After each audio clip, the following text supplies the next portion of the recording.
Semi کے والدین انہیں سامنے دیکھ کر خاص سے خوش تھے۔ اچھا ماما، اب جلدی سے بتائیں کیا سرپرائز تھا؟ سیمی نے کھانے کے دوران بے صبری سے دریافت کیا تھا۔ بہت ہی بے صبر ہو، سرپرائز کے لیے تمہیں آج رات تک کا انتظار کرنا ہوگا بھائی، اتنی جلدی بھی کیا ہے؟ سیمی کی والدہ نے مسکراتے ہوئے بہو کی طرف دیکھ کر کہا، جسے وہ پیشگی ہی اپنے سرپرائز کے بارے میں بتا چکی تھیں۔ جواباً وہ بھی شرما کر نگاہیں جھکا گئی تھی۔ ٹھیک ہے، رات تک کی بات ہے تو کر لیتا ہوں، لیکن اس سے لیٹ نہیں ہونا چاہیے۔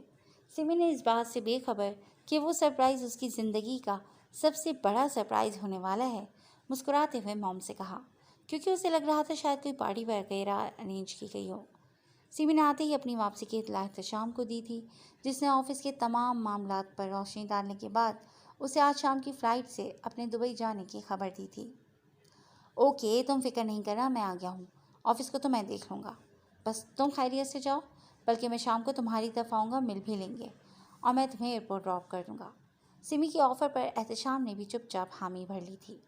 سیمی کی والدہ نے اینی کے لیے شام کو ڈاکٹر سے اپائنٹمنٹ لے رکھی تھی، سو شام کو سیمی نے سوچا کہ انہیں ہاسپٹل ڈراپ کر کے وہیں سے احتشام کی طرف نکل جائے گا۔ جی فرینڈز، آج کے لیے بس اتنا ہی۔ کیسی لگی آپ کو آج کی ایپیسوڈ؟ یقیناً پسند آئی ہوگی۔ بہت جلد ایک نئی ایپیسوڈ کے ساتھ حاضر ہوں گے۔ جڑے رہے گا کلاسک انٹرٹینمنٹ چینل کے ساتھ۔ ٹل دین ٹیک کیئر اینڈ اللہ حافظ۔ احتشام نے بھی بات کے